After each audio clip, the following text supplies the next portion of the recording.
Hi dears, welcome back our channel lily flower. இந்த வீடியோவில் நம்ம என்ன பார்க்க போகிறோன்னா, நம்ம திருக்கல்யாணம் நடந்துச்சு இல்லையா, அன்னைக்கான வீடியோ தான் இது. திருக்கல்யாணம் பார்த்திங்கன்னா, சில பேர் கந்தசஷ்டி கவசத்தை அன்னைக்கே விரதம் நிறைவு பண்ணிடுவாங்க. சில பேர் திருக்கல்யாணம் பார்த்துட்டு தான் நிறைவு பண்ணுவாங்க. நாங்கள் திருக்கல்யாணம் பார்க்கறதுக்காக கோவிலுக்கு கிளம்பி போயிருந்தோம். அங்கே ஒரு பெட்ரோல் பங்க்கில் அவ்வளோ வெத்தலை கொடிங்க. எனக்கு வெத்தலை கொடினா ரொம்ப பிடிக்கும். அதனால் நான் இந்த வீடியோ ஷூட் பண்ணேன். உங்களுக்கு நான் வீட்டில் வச்சா வெத்தலை கொடி வளரவே மாட்டேங்குது. ஆனால் பெட்ரோல் பங்க்லலாம் வச்சா எப்படி தான் வளருதுன்னு தெரியல. ஒரு சில வீட்டில் மணி பிளானட் விட அதிகமான வெத்தலை கொடிகள் நிறைய வளர்ந்துருக்கு. உங்களுக்கு ஏதாவது வெத்தலை கொடி வளர்க்கறதுக்கான டிப்ஸ் உங்கள்கிட்ட இருந்தால் கண்டிப்பாக என் கூட ஷேர் பண்ணிக்கோங்க. ஏன்னா அது எனக்கு கொஞ்சம் யூஸ்ஃபுல்லாக இருக்கும். நான் எவ்வளோ செடி வாங்கிட்டு வச்சாலும் அது சீக்கிரம் அப்படியே சுருண்டு போயிடுது வெத்தலை கொடி மட்டும். கொல்லையிலையும் சரி வீட்லேயும் சரி நான் வாங்கிட்டு வச்சேன்னா அது இதாகுது. அதனால் அதுக்கான டிப்ஸ் என்னன்னு உங்களுக்கு தெரிஞ்சால் ஷேர் பண்ணுங்கள். கோவிலுக்கு போன அன்றைக்கி செம்ம கூட்டங்க. கூட்டத்தில் சாமி பார்க்குறத விட சாமி பார்க்குறவங்க வீடியோ எடுக்கிறது தான் பெரிய இது. முன்னாடி நிற்கிறவங்க பின்னாடி இருக்கிறவங்களுக்கு தெரியணுங்கிறது கொஞ்சம் கூட தெரியவே மாட்டேங்குது. கூட்டமாக இருந்தது. சரி, அந்த கூட்டத்துலேயும் சாமி பார்த்துட்டு தான் நாங்களும் வந்தோம். சாமி பார்த்துட்டு அங்கேயே கோவிலே பிரசாதம் கொடுத்தாங்க. அங்கேயே வாங்கி சாப்பிட்டுட்டு விரதத்தை நிறைவு பண்ணியாச்சு. யாரெல்லாம் திருக்கல்யாணம் பார்த்தீங்க அப்படின்னு சொல்லிட்டு கமெண்ட் செக்ஷனில் ஷேர் பண்ணிக்கோங்க. இன்றைக்கி இந்த வீடியோவில் கொல்லையில் களவெட்டுற வேலை நடக்குது. அதையும் கூட கிளிப்ஸ் ஆட் பண்ணியிருக்கேன், பார்த்துட்டு சப்போர்ட் பண்ணுங்கள். இப்போ பார்த்திங்கன்னா நெற்பயிர்க்கெல்லாம் களை எடுத்துகிட்ருக்காங்க. களை எடுக்கிறவங்களுக்கு அதாவது களை எடுக்கிறவங்களுக்கு டீ காஃபி இதெல்லாம் கிடையாதுங்க. அவங்களுக்கு ஃபுட்டு மட்டும் காலையில் டிஃபன் மட்டும் வாங்கி கொடுத்துட்டு அவங்களும் களை எடுத்துகிட்டு வீட்டுக்கு போயிடுவாங்க. அதை தான் இந்த வீடியோவில் பார்க்க போகிறோம். சரி, ஓகே. நீங்கள் இது வரைக்கும் லில்லி ஃப்ளவரை சப்ஸ்கிரைப் பண்ணால் பார்த்துட்டு இருந்தீங்கன்னா சப்ஸ்கிரைப் பட்டனை ப்ரெஸ் பண்ணி சப்ஸ்கிரைப் பண்ணிக்கோங்க. அப்படியே பக்கத்தில் இருக்க பெல் ஐக்கானை கிளிக் பண்ணி ஆல் கொடுத்துக்கோங்க. அப்போ தான் நான் போடுற வீடியோ இன்ஸ்டன்ட் நோட்டிஃபிகேஷனாக வரும். நீங்களும் வீடியோ மிஸ் பண்ணாமல் பார்க்கலாம்.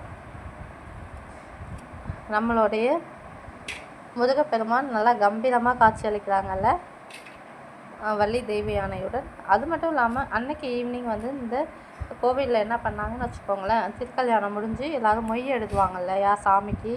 மொய் எழுதின உடனே என்ன பண்ணினாங்கன்னா, கோவிலுக்கு இந்த பொண்ணு தாங்க ஆரம்பத்துலேருந்து பின்னாடி இருக்கிறவங்களுக்கு தெரியவே இல்லைன்னு சொல்லிட்டு, ஆனால் இதுவே கடைசியில் வச்சுட்டு பாரு ட்விஸ்ட்டுங்கிற மாதிரி இந்த பொண்ணே என்ன பண்ணுச்சுன்னா சைடில் நின்றுக்கிட்டு வீடியோ எடுத்துகிட்டு முன்னாடி இருக்கவங்களுக்கு இதோ பாருங்கள், அந்த சாமந்தி பூ பொண்ணு தான் வீடியோ எடுத்துகிட்டு தெரியவே விடாமல் பண்ணிடுச்சு.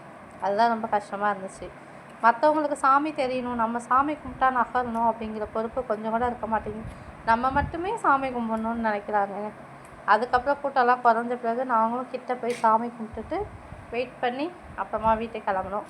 ஃபஸ்ட்டே பாப்பாவை கோவிலுக்கு கூப்பிட்டு போகல, ஏன்னா கூட்டமாக இருக்கும், நிறைய ஹோம்ஒர்க் இருக்குது, அவள் டயர்டாகிடுவா அப்படின்னு சொல்லிட்டு வீட்டில் விட்டுட்டே போயிட்டோம்.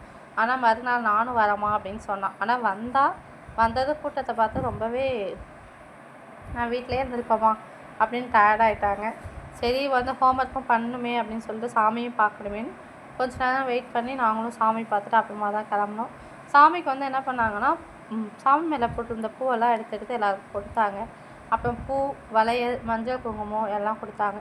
அதெல்லாம் வாங்கிட்டு பிரசாதம் கொடுத்தாங்க. அதையும் வாங்கி சாப்பிட்டுட்டு அப்போ வீட்டுக்கு வந்துட்டோம். காரமாக இருந்துச்சுன்னு பாப்பா சாப்பிடல. வீட்டுக்கு தோசை ஊற்றி கொடுத்தேன் நான். சாமி எப்படி காட்சி தராங்க பாருங்களேன். சஷ்டி நாயகனுக்கு திருக்கல்யாணம். முருகப்பெருமானை அவ்வளோ அழகாக தத்ரூபமாக அலங்காரம் பண்ணி வச்சுருந்தாங்க. அவ்வளோ கூட்டங்க கோவிலில், சொல்லிக்க முடியாத கூட்டம். அது வரைக்கும் இந்த கோவிலில் நான் கூட்டத்தை பார்த்ததில்ல. சேர்ந்த மாதிரி ஒரு 10-15 பேரை கூட தைப்பூசத்தன்னை கூட நான் இந்த கோவிலில் கூட்டத்தை பார்த்ததில்ல. ஆனால் இன்றைக்கி திருக்கல்யாணத்தன்னைக்கும் நேத்தி அதாவது சூரசம்ஹாரம் அப்போ கூட கொஞ்சம் தான் கூட்டம் இருந்துச்சு.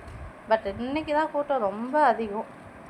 இன்னும் இது என்னன்னு தெரியல, அது இன்னும் திருநீர் பச்சலையா ஏதோ சொல்லுவாங்க, அதை கொடுத்துட்டு இருந்தாங்க. ஆனால் அவர் இன்னும் தெரிஞ்சவங்களுக்கு மட்டும்தான் கொடுத்துட்டு இருந்தாங்க. அந்த ஊர்க்காரவங்களுக்கு மட்டும்தான் கொடுத்துட்டு இருந்தாங்க. சரி, அது எதுக்கோ வைத்தியத்துக்கு கொடுக்குறாங்களா என்ன ரீசன் தெரில, எதுக்கோ கொடுக்குறாங்க அப்படின்னு சொல்லிட்டு நான் சாமி மட்டும் கும்பிட்டுட்டு அப்போ வளையல் கொடுத்தாங்க ஒருத்தவங்க, அப்புறம் பூ கொடுத்தாங்க. இதெல்லாம் கொடுத்துட்டு வாங்கிட்டு பாப்பா கிட்ட போய் சாமி பார்க்கணுன்னு சொன்னாலா, கிட்ட போய் சாமி பார்த்துட்டு இருந்தேன். பக்கத்துலேயே பார்த்திங்கன்னா அன்னதானமும் ரெடி ஆகிட்டு இருந்துச்சு. அன்னதானம் வந்து அங்கே வரும் பக்தர்களுக்கு எல்லாருக்கும் அன்னதானம் கொடுத்துட்டு இருந்தாங்க. அதையும் பார்த்துட்டு வீடியோஸ்லாம் எடுத்துகிட்டு கொஞ்ச நேரம் நல்லா சாமியை கும்பிட்டுட்டு அப்புறம் நாங்கள் பொறுமையாக வீட்டுக்கு கிளம்பிட்டோம். அன்றைக்கி வந்து பார்த்திங்கன்னா இந்த கோவிலில் வந்து சாமி கட்டியிருப்பாங்க இல்லையா, சாரீஸ், அதாவது வள்ளி தேவியானை கட்டியிருக்க சாரீஸ்லாம் ஏலம் விட்டுருந்தாங்க. இந்த பையன்லாம் வந்து ஆரம்பத்துலேருந்து ஸ்டார்டிங்லேருந்து வீடியோ எடுத்துகிட்டு இருந்தான் மேலே ஏறி உட்காந்துக்கிட்டு. ஆனால் வந்து நமக்கு வீடியோ எடுத்து கொடுத்தானா எடுத்து கொடுக்க மாட்டான். சரி ஓகே, நம்மளால் முடிஞ்ச அளவுக்கு நம்ம எடுத்துக்கோ அப்படின்னு சொல்லிட்டு தான் நானே எடுத்துக்கிட்டேன். முடிஞ்ச அளவுக்கு அடுத்தவங்களுக்கு டிஸ்டர்ப் பண்ணக்கூடாது, அவங்களுக்கும் விருப்பம் இருக்கணும் இல்லையா எடுத்து கொடுக்கறதுக்கு. இதெல்லாம் எனக்கு ஒருத்தவங்ககிட்ட உனக்கு கேட்கணுன்னாலே கூச்சமாக இருக்கும். இது இவங்கள்ட்ட கேட்கலாமா வேணாமா, ஓகே நான் செஞ்சு தரேன்னு சொல்லிட்டா பரவாயில்ல, திடீர்னு நான் செய்ய மாட்டேன்னு சொல்லிட்டா அது எனக்கு ரொம்ப மனசு கஷ்டமாயிடும். அதனால் நான் கேட்ட ஒரு டைம் எடுத்து இல்லைக்கா அப்படின்னு சொல்லிட்டான். சரின்ட்டு நானும் அப்புறம் கேட்கல, திரும்ப விட்டுட்டேன். அப்புறம் நாங்கள் வந்து சாமி கும்பிட்டுட்டு அங்கே அன்னதானம்லாம் நடைபெற்றுச்சு. அதெல்லாம் பார்த்துட்டு கொடுத்த திங்ஸ் எல்லாம் வாங்கிட்டு அப்புறம் அந்த பூ இதெல்லாம் வந்து பாப்பா தான் வந்து கிட்ட போய் சாமி பார்க்கணும், ஏன்னா தூரமாக சாமி பார்த்தது சரியாக தெரியல அப்படின்னு சொல்லிகிட்டே இருந்ததால் கிட்ட போய் சாமி பார்க்கணும் அப்படின்னு சொல்லியிருந்தாங்க. ஆக்சுவலாக அம்மாவும் அப்பாவும் வந்து வேறு கோவில் போயிட்டாங்க. நானும் இவங்களும் பாப்பா 3 பேரும் இந்த கோவில் போனோம். அம்மா அப்பா வேறு கோவில் போயிட்டாங்க. இந்த கோவில் ரொம்ப தூரமாக இருக்கும் அப்படின்னு சொன்னதால் நாங்கள் மட்டும் போயிட்டு வந்தோம். அவங்க வந்து லோக்கலில் இருக்கிற கோவிலுக்கு போயிட்டு வர அப்படின்னு சொல்லிட்டு அவங்க போயிட்டாங்க. ஆனால் ஆக்சுவலாக வந்து அந்த கோவில் வந்து பெரிய கோவில் தான். அங்கே வந்து சில அதிசயங்கள்லாம் நடந்துச்சு. முருகப்பெருமானுக்கு வேர்த்ததெல்லாம் அந்த கோவிலில் நடந்துச்சு.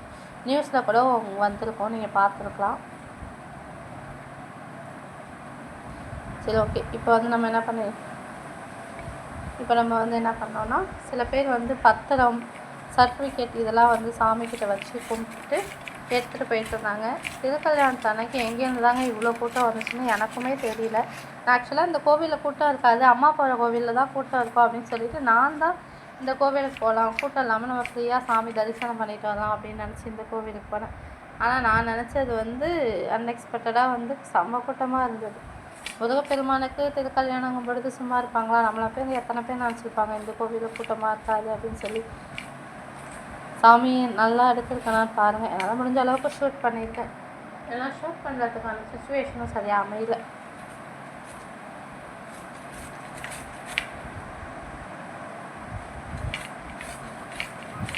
இப்போ வந்து வயலுக்கு போயிடலாமா.